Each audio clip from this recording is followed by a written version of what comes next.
Go ahead, Joe. So I see that that's a problem that so many people run into in our industry, where they're usually just getting someone off off whatever hire they are. And their first thought is to say, all right, I'm going to get this person, get him in a van, let him go. They should know what they're doing. And then they send them out, and then they don't understand why the customer experience isn't as stellar as if when they were there. It doesn't quite click. I mean, it's good to hire for ability and train for skill, but even when you hire for that skill, you've got to inspect to make sure that they have it on a well-rounded enough facet that you could serve it to your customer on a platter.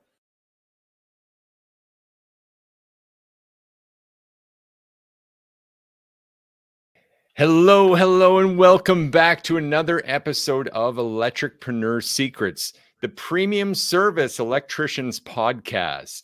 We're here with you 5 days a week to help you master sales, simplify pricing, and deliver premium level electrical service. Joseph, would it be wrong of us to want to do that for these folks listening and tuning in with us today? No, sir, it would not. Premium level service is what every person should be striving towards, because that is the place of electrical perfection.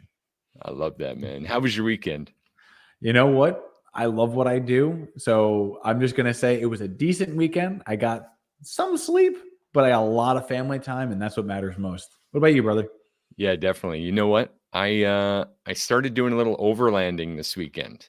Maybe Nice. late in the season. I had to take care of us, the family side too. And you know what, guys? If you're watching this, let me know if you like to go 4x4ing and do a little camping, even in the fall. Up here in Canada, Joe, you know it gets a little cold, but pleasant enough for me, the pleasant peasant. And I had a great time. We were lakeside, man, watching the stars, get up in the morning, have a dip in a cold lake. Nothing wakes you up. Nothing better, man. I love it. Absolutely love it. So I can get behind that. It sounds awesome. We got a great topic this week. Again, exception to the first hire is the name of today's episode 168. If you can believe that. Like, we're going for how many weeks are left in the year? Do you know that? Honestly, don't know off top of hand, but it's one of those things where I do have to give us credit, even though I don't like giving ourselves credit. It's one of those things where to show up live 168 times in 1 year, it's pretty impressive, especially since there's no outtakes. People are just getting this is the raw, awkward selves that we are sending it full send. You know, and if I'm proud of anything, it's the fact that we haven't edited a single episode yet. Unedited. We're just here, like we said before, no band-aids, here with the real fixes to help you guys through your journey and make the best out of your situation, which of course is likely on the path to becoming a premium service electrician. So this week, we wanted to follow up last week's topic with that first hire, the CSR, and help you guys with that understanding of, okay, well, where do we go from there? So if we could start with a little bit, just a touch of a recap, Joe, I feel like that would be valuable for anyone that may have missed last week or had too great of a weekend, haven't been thinking about the podcast for a few days, which is totally possible too. So we were suggesting that office role first. Now, why was that again? So the main reason was when you look at the inverse org chart, you'll find that the owner is this precarious pyramid point that everything else seems to focus on. And most businesses don't last very well because as you go higher and wider on that without widening the base, it starts to become able to topple very quickly. So when you hire your first office staff position, what that does is adds a second pillar at the bottom with you. Because what you're able to do is delegate tasks that are not in your queen bee role. So you can say things like, all right, I'm having you answer the phones, but I'm also having you do outbounds, but I'm also having you now, even if it's not going to phones, you're going to be coordinating with the utility companies, with the towns, with fuel providers, with any kind of permanent, all different things you can do that you would have had to do now can get properly delegated to someone who will give a better experience to the client and let you give a better experience as well because you're able to focus what's in your lane best. That three-dimensional client experience. I love that. And so we even had a couple of clients and other people go, well, I'm sorry, I hired in the field first. Mm-hmm. Now, just to add a little spice to this, if you had an office manager to help you with the second hire that we're going to suggest all week long here and talk about your next hires, they'd be able to support that onboarding, Mm-hmm. support your specific SOPs for your business, support that culture shift and embracing that new person on your team. And Mm-hmm. that's a pretty important piece. Otherwise, you're back to the inverse org chart, holding all the weight on your own. And that's heavy on your shoulders alone. I Yeah. can't blame you for that, especially now to go out and train your next hire, train that person in the field while still trying to manage coming back to all the weight of all those office work on the business tasks that are crippling you essentially and being the vampires to your livelihood. Mm-hmm. Here was the exception. If you knew someone that you had worked with a bunch before, if someone already knew your style, if someone already understood your culture, if they already understood your vision, your mission, if they already understood your standard operating procedures that you haven't even articulated yet, then could it be a good idea, Joe, to bring that person in to help you start installing and start training up the ladder in your business? I mean, yes, that person does sound like a unicorn for a lot of people who are listening. So I just want to play devil's advocate for all Yeah. those who are listening, because a lot of that argument could be, well, yes, if we found the perfect person, where would that person be? Right. Mm-hmm. But what we've seen from a lot of our clients already is that, hey, I have an apprentice that I worked with at an old shop. Hey, I have a supervisor who wants to come and work for me. Hey, I have another person that we used to train together and they now said, hey, you're on your own. Let's do something. So if you've had that previous touch point, that's where these people usually are. They're not all under a rock. They're out working for someone else. Yeah. Exactly. And you likely didn't have to do a bunch of recruiting for that person, which Mm-hmm. is where we suggested before, where a lot of all stars lie. The people that would be congruent with your future, that would be congruent to help you with your day-to-day operations. That's a Mm-hmm. really important distinguishment. What I'd like to point out is from that perspective, people can come together almost like yourself and myself, Joe, and be partner to an operation. Yep. Now, I've heard lots of people say partnerships are the fastest sinking ships, but you know what? Don't listen to what we say, watch what we do. Mm-hmm. There's tons of evidence suggesting that partnerships can be powerful too when done correctly. And Correct. so, in this shift and this exception to the first hire, I almost want to apply some of the partnership principles to help people decide whether that first hire is an acceptable risk or not. Mm-hmm. I think it's a What do you great think? way of going into it. One of the reasons I can say that we work together so well, and this will work generally unanimously across the board, is Joe is not me. I am Mm-hmm. not Joe. We're very different people, but we share values. We Mm-hmm. share a vision and a mission. So if you have that congruency, that's actually really powerful. The reason I started with us not being the same people is if we were the same people with the same strengths, how effective would this company be as a well-rounded venture? It wouldn't. It would literally be like a single-edged knife. Yeah, it'll work, but it's not going to be as effective as if you had that other edge. Even I've contemplated this with the podcast. And actually, I spoke to this and about this with my partner over a campfire on the weekend while Mm-hmm. looking at the stars. And it's very interesting. But I've said, even the podcast would be different if we shared the strengths. Mm-hmm. If we had the same experience, same strengths, this podcast would actually be a debate channel. Mm-hmm. And we would go back and forth about the technical, and we'd be making our audience actually more of the technical jargon perfectionist electricians than less than, and the more strategic electricians with simple language that I feel we encourage today. I agree.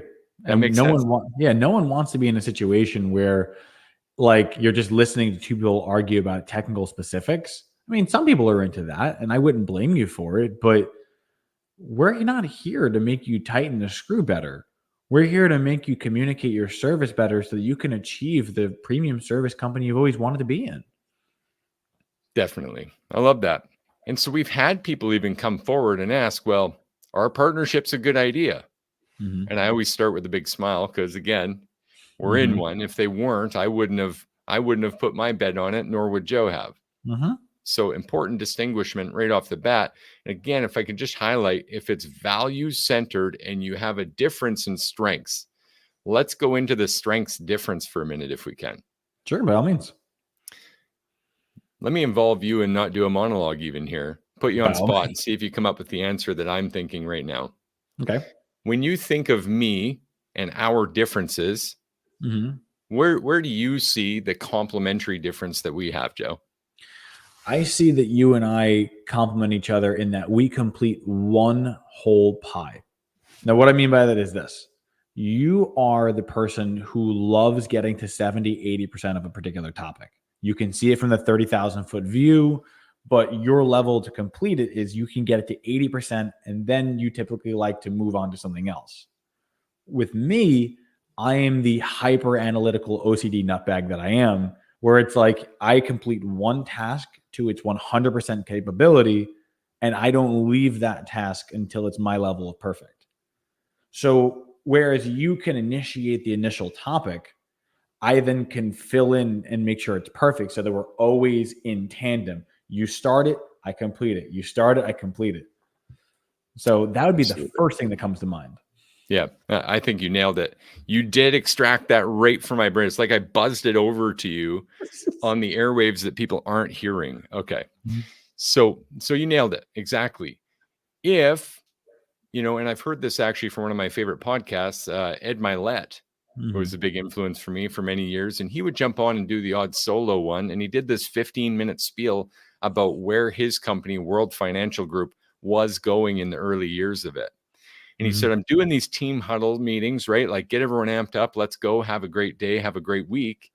And he looks around and realized that everyone is like big buff guys like him. He had built a football team, essentially, right? And so everyone's, yeah, hoorah, yeah, let's go.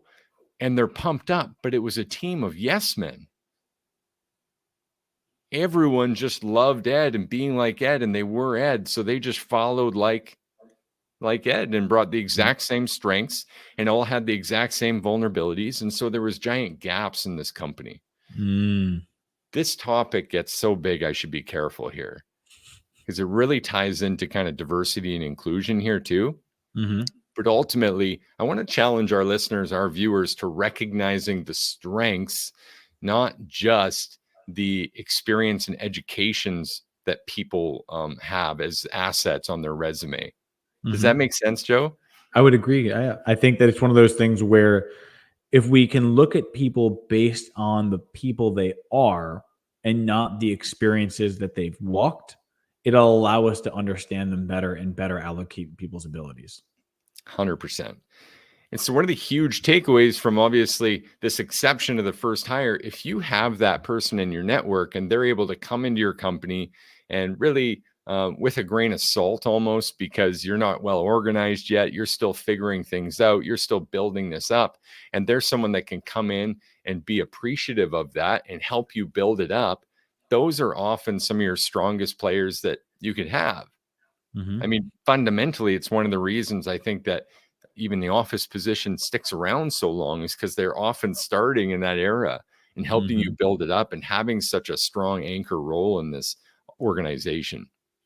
I agree with you. Now, that said, if we're putting someone in the field, something we're going to talk about this week, big time, is, and of course, if you're following us and picking up all the pieces of our sales process, this industry's only premium service electrical process that actually identifies and solves the problems of homeowners to the extent of truly having a demand call process, the opportunity call process, and differentiating the two and everything that's important about that. If you're following our lead on this stuff, then wouldn't it be difficult to bring someone in and say, okay, go run a call, go sell to that person? What are your thoughts on that, Joe? So I see that that's a problem that so many people run into in our industry, where they're usually just getting someone off off whatever hire they are. And their first thought is to say, all right, I'm going to get this person, get him in a van, let them go. They're already a journeyman of 3-4 years. They should know what they're doing. And then they send them out, and then they don't understand why the customer experience isn't as stellar as if when they were there. It doesn't quite click. So it's good to hire for skill. I mean, it's good to hire for ability and train for skill. But even when you hire for that skill, you've got to inspect to make sure that they have it on a well-rounded enough facet that you could serve it to your customer on a platter. Definitely, definitely. And that's what we're going to dive into all week, guys. So, first off, if you've got one of these people in your network and you know that they're complementary to your business and they're going to help you build it up, you don't need to make them a business partner to build a bright future. So, if we can just say that and have that out of the way, do you have any questions or additions to that piece, Joe? I would say you don't necessarily need a partner to have a better and bigger future. You need to always make sure that you leverage your abilities and the abilities of others as long as your vision is going in the same direction. Yeah, definitely. The vision, values, big, huge piece. Now, if you're able to create a situation, and again, we've talked about it before, using tools like Maslow's hierarchy of needs, recognizing what people need in their life and the journey that they're on, then you can create a congruent future for your business and for their personal life where you develop each other. You both get better and have so much to gain from that experience. This is a huge statement. I cannot say it enough how important that is as a leader of a team. There is an example I'm thinking of in our client group where we encourage this exact tactic to actually keep a personal journal and check in with your people. Mm-hmm. And our client checked in with one of his young apprentices, and it turned out they hadn't had a lot of connection before, but it turned out that this guy was doing a huge amount of lifting for his family at home and broke into essentially a bit of an emotional moment with our client.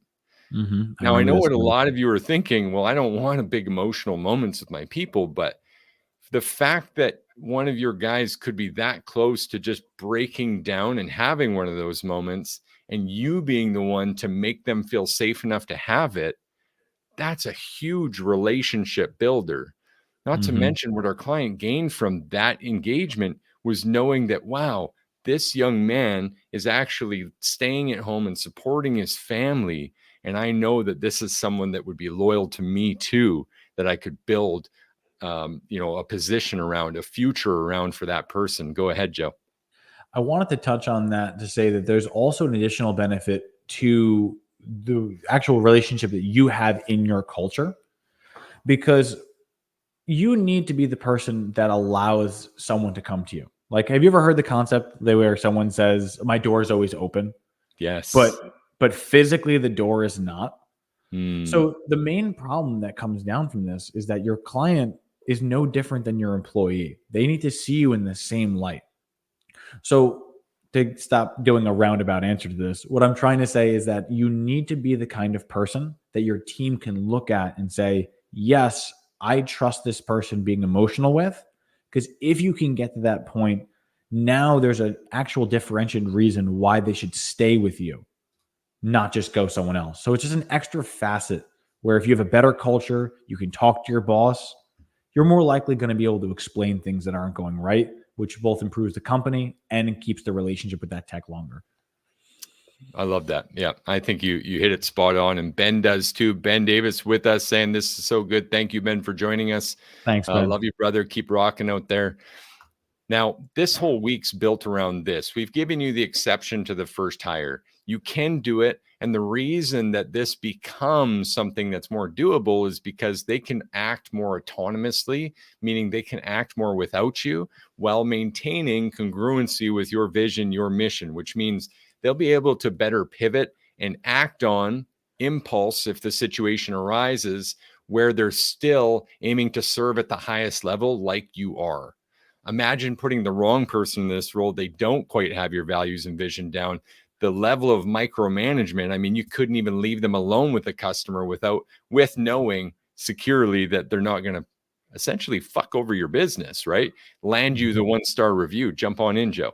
Yeah, no, that makes complete sense. And a lot of times I've heard this and I've also experienced it myself, where you can hire someone who you believe has all the skill, right? Like We've hired people in the past that were like, oh, I've been an electrician for 15, 20 years. It's like, oh, great. But when they're not delivering the experience, what they can physically do doesn't matter to the customer. It's like, yeah, you can hire the best person in the world, but if they don't make the customer so happy that they want to call them back, what good was that amazing quality work? Wouldn't it be more important to say I've hired someone that can stand out to an ability to say, you know what? I would come back because of John. He was a great person. I felt like I trusted in my home. We had a great relationship compared to he was all right. The work came out nice, but guy was okay. 100%. Yeah. And as you're saying that, I can't help but, you know what? I've never said this out loud before, and maybe we'll get, some people coming after us for this one, but quality of relationship over quality of work. It's not to say that the work isn't quality, but it is to say that that relationship training's got to be in place. And I think that's a huge piece of this. Mm-hmm. If you want the kind of business that's able to charge hundreds of dollars an hour, beat all the value price objections, convey and build rapport, and have long lasting relationships where people review, refer, and repeat with you, then you've got to have a process in place. Otherwise, you'll never be consistent enough to delegate that. And this week, I have a feeling we're going to be touching on a bunch of that, as well as why even a rock star salesperson can't come in and just be your salesperson. There's no way that would work well. And we're going to talk right through that starting tomorrow with the problem around that, how to solve it, and the benefits of doing so. I see you stimming, Joe. You ready for this one? It's a big week, pumped. Right? I'm already pumped about this week because as I think about it, I can already hear people going, what do you mean the salesperson is not going to be right? What do you mean that you have to, like, I was the guy who did great quality work, but still couldn't sell because we couldn't communicate it. So you could be doing the best work ever, but if your values aren't communicated to your client, they're not going to buy. And I'm literally having to reel myself back in for all these things because I know those 3 topics we could talk hours on. Definitely, man. Can't wait. Let's end this one, though. We're over the 20-minute mark. We got to shut it down before we get too long. Couple of action items, Joe. What do you think? Do you want an all-star? Do you want an action? Do you have anything in mind? Give me the all-star if you're okay with that. Okay. Here's the action for today. I want to encourage you to really think about this leadership piece. Okay. Thinking time's something we've touched on before, but think about what we said just moments ago. Good leaders know their teams. They know the individuals of the team, and they know how to enact the individuals to become and work towards that team. If you currently have people out there who are not at their best, I want you to use this acronym and explore why and what's going on with the simple 4 letters. Are you okay? Are you okay? How do you start that conversation? Pretty simple. Make time for a sit down. Hey, could we talk for a minute? Yeah, what's on your mind? Hey, what's going on? How are you doing? Are you okay? Is everything good with you? It's that simple. A trusting relationship will begin to break down and allow some room there to deal with the stuff that makes them not okay. And that's stuff that was going to get in the way anyway. I think that's really helpful for people to understand, Joe. You got an all-star? Yeah. So first off, I was simply just nodding in the background because I love what you're saying. And I really can imagine so many people in the background wondering, like, well, it's got to be more complicated than that, right? So my all-star action is to counteract that argument, right? So a lot of times when people say, how do I initiate that conversation? What do I got to do? How do I break it down to that point? If you didn't take the time to build the relationship, it would already be hard.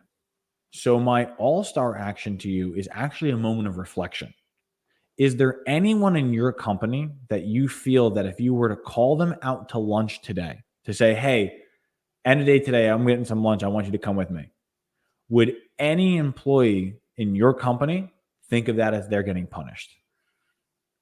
That's the all-star assignment right there. Because if you can recognize that if you were to call someone to take them out to lunch and they think they're getting in trouble, that's the first sign that you actually haven't built a relationship enough to where you couldn't actually do that.